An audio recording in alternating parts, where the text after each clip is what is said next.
అందరికీ నమస్కారం. శ్రీ రాజరాజేశ్వరి జ్యోతిష నిలయము లబ్బిపేట విజయవాడ.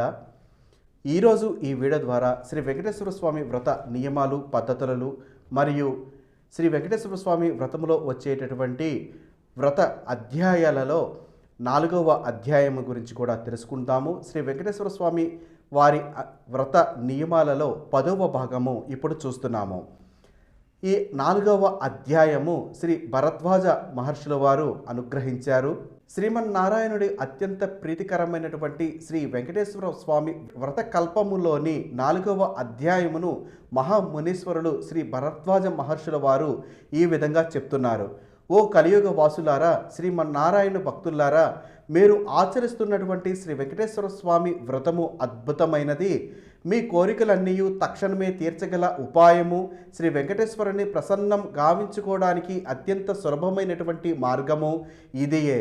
అందరినీ కూడా అనుగ్రహించడానికి సాక్షాత్తు ఆ వైకుంఠవాసుడే కలియుగంలో తిరుమల కొండపై శ్రీనివాసుడిగా వెలిశాడు.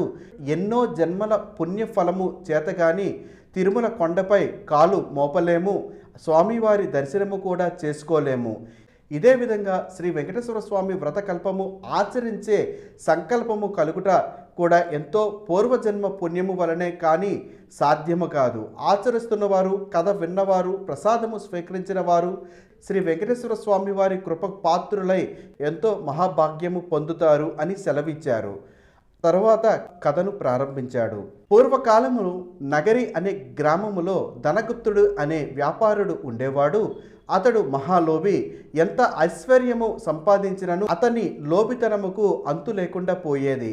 ఈ ఐశ్వర్యము అంతయు కూడా తన గొప్పయే అనుకొని విర్రవీగుతూ ఉండేవాడు. ఎంతటి వారినైను ఈ అహంకారమే కదా గాఢాంధకారంలో త్రోసివేసేది.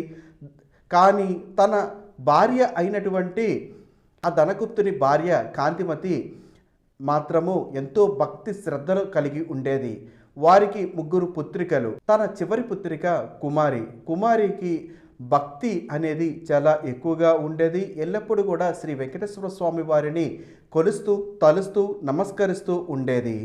ఒకనాడు తండ్రికి తెలియకుండా వీలు కలిగినప్పుడు శ్రీ వెంకటేశ్వర స్వామి వారి ఆలయానికి వెళ్ళి స్వామివారిని దర్శనం చేసుకొని ఇంటికి తిరిగి వచ్చి ప్రసాదాన్ని అందరికీ ఇస్తూ ఉండేది.